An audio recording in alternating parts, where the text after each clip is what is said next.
बिस्मिल्लाहिर्रहमानिर्रहीम नहमदुहु व नुसल्ली अला रसूलिहिल करीम अम्मा बाद Bangladesh Islamic law research and legal aid সেন্টারের ব্যবস্থাপনায় আয়োজিত আজকের ওরিয়েন্টালিজম ইসলাম লেখক ডক্টর মোহাম্মদ সাদিক হোসেনের মোড়ক উন্মোচন অনুষ্ঠানের মহতরম সভাপতি জনাব শহীদুল ইসলাম সাহেব, professor doctor Mohammad Raisuddin, professor Abdul Mannan সাহেব, মুফতি সাইফুল ইসলাম সাহেব, প্রফেসর গোলাম রব্বানী এবং সুধীমণ্ডলী। ডক্টর মোহাম্মদ সাদিক হোসেন একজন বিদগ্ধ লেখক, বিজ্ঞ অনুবাদক, ভালো আরবিও জানেন, বাংলাও জানেন, ইংরেজি সাহিত্যেও তার দখল আছে এবং ল রিসার্চ সেন্টার বহুদিন যাবৎ ইসলামের বিভিন্ন দিক নিয়ে জাকাত, বেদাত, তারপরে ইসলামের সামাজিক বিজ্ঞান নিয়ে অনেক গুরুত্বপূর্ণ একেবারে মানোত্তীর্ণ বই ওনারা প্রকাশ করে আসছেন। ওনাদের যে গবেষণা পত্রিকা, এটা একেবারে বাংলাদেশের মানোত্তীর্ণ পত্রিকা আমরা বলতে পারি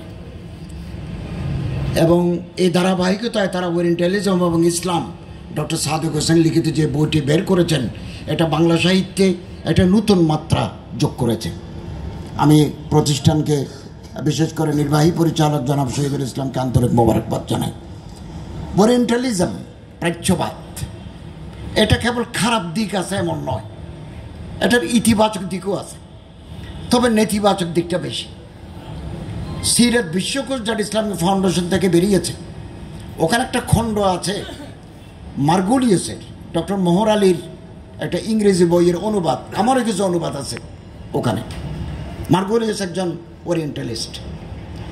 যে সমস্ত ইউরোপীয় লেখক মুসলমান নয়, তারা কোরআনের উপরে, হাদিসের উপরে, ফিকহে ইসলামের উপরে, ইতিহাসের উপরে, ইসলামের ইতিহাসের উপরে তারা অনেক বই লিখেছেন। ডক্টর এডওয়ার্ড সাইদের মতে বিগত 60-70 বছরে 60,000 বই লিখেছে ওরিয়েন্টালিস্টরা। আপনি অবাক হবেন। আল মুফাহারাস লি আলফাজিল হাদিসিন নববী শরীফ, হাদিসের 76 হাদিস, সুনানে দারিমি, সুনানে দারিকুতনি, বাইহাকি, ওখানে খতাবা, সল্লা, সামা, কথার কথা হাদিসের যত শব্দ আছে ওগুলোর উপরে এনসাইক্লোপিডিয়া লিখেছেন এই ওরিয়েন্টালিস্টরা। I have gone through this volumes. আমি আমার বিশ্ববিদ্যালয়ে পিএইচডি করার সময় এগুলো মোতালা করেছি এবং একজন ইংরেজ, ব্রিটেনের লোক, ব্রিটেনের রানীর স্কলারশিপ নিয়ে তিনি আল আজহার ইউনিভার্সিটিতে পড়াশোনা করেছেন এবং তিনি একটা বই লিখেছেন, অ্যারাবিক ইংলিশ লেক্সিকন, এবং উইলিয়াম লেইন ওনার নাম। মনে করেন প্রেয়ার, নামাজ, সালাত, জাকাত, বেদাত, এর উপরে 3-4 পৃষ্ঠা করে উনি ডকুমেন্টারি লিখেছেন। এটা ভালো দিক, জ্ঞান অনুসন্ধিৎসা এদের আছে। আবার তারা সুযোগ পেলে ইসলামের উপর আঘাত করার, আমাদের নবী করিম ইসলামের চরিত্র হনন করার, সাহাবায়ে কেরামদের অসম্মান করার সুযোগ হাতে থাকলে এটাও ওনারা ছাড়েন নাই। এবং আবুল হাসান আলী নদভী সাহেব বলতেছেন, मुस्तशरिकीन ने, मुस्तशरिकीन मारे ओरिएंटलिस्ट, मुस्तशरिकीन ने जर्रा को पहाड़ बनाकर, खतरा को दरिया बनाकर कारीन के सामने पेश करते हैं। समुद्रेर एक फोटा पानी के दरिया बनाई, একটা বালিকণাকে পাহাড় বানাই, ওনারা পাঠকদের কাছে উপস্থাপন করতে পারেন। এই পারঙ্গমতা তাদের আছে। অতএব আমরা কেবল ওরিয়েন্টালিস্টের বইয়ের উপর লিখিত গ্রন্থের উপর নির্ভর করব না। আমাদেরকে ইসলামিক লেখক যারা, মূল লেখক যারা, তাদের বইয়ের উপর আমাদের নির্ভরশীল হতে হবে, তাহলে আমরা বিভ্রান্ত হয়ে যাব। আমরা যখন বিশ্ববিদ্যালয়ের ছাত্র, 100 নম্বরের হিস্ট্রি অফ স্পেন কোনো বই নাই, হিস্ট্রি অফ ফাতেমা ডাইনেস্টি বই নাই।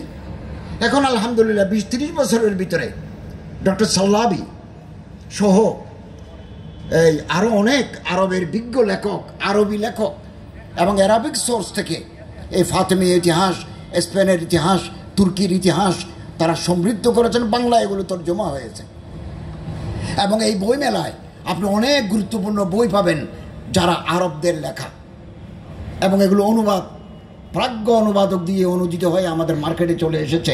এটা আমাদের সাহিত্যের ভাণ্ডারকে অত্যন্ত সুন্দর, মজবুত এবং এগিয়ে নিয়ে গেছে অনেক দূর আমাদের। এবং এই কিতাবুল উমম, কিতাবুল রসুল ওয়াল মুলুক, কিতাবুল উমম ওয়াল রসুল ইবনে জারির তাবারির বিখ্যাত কিতাব, উনি সমস্ত রেওয়ায়েত বর্ণনা করেছেন। এক পৃষ্ঠায় লিখেছেন আনফোলান আনফোলান আনফোলান, একটা বর্ণনা দিয়েছেন হযরত উসমান রাদিয়াল্লাহু তাআলা আনহু মারওয়ানকে, ওনার আত্মীয় মারওয়ানকে, একই গোষ্ঠীর উমাইয়া মারওয়ানকে বাইতুল মালের একটা জায়গা দিয়ে দিয়েছেন। তাহলে এটা তো স্বজন প্রীতি, এগুলো আমাদের বাংলা বইতেও আছে। কিন্তু পরের পৃষ্ঠায় আরেক কথা আছে, সেটা কি? তিনি মজলিসে শুরাকে বলেছিলেন বাইতুল মালের এই জায়গা যত দাম আমার পকেট থেকে দেব, তোমাদের আদায় করে দেব, তোমরা সম্মত থাকলে এই জায়গা মারওয়ানকে দাও। তো ওরিয়েন্টালিস্টরা প্রথম পাতার তথ্য গ্রহণ করেছেন, দ্বিতীয় পাতার তথ্য গ্রহণ করেন নাই। এটা হচ্ছে ওরিয়েন্টালিজমের ফাঁক। এগুলো আমাদের ধরতে হবে।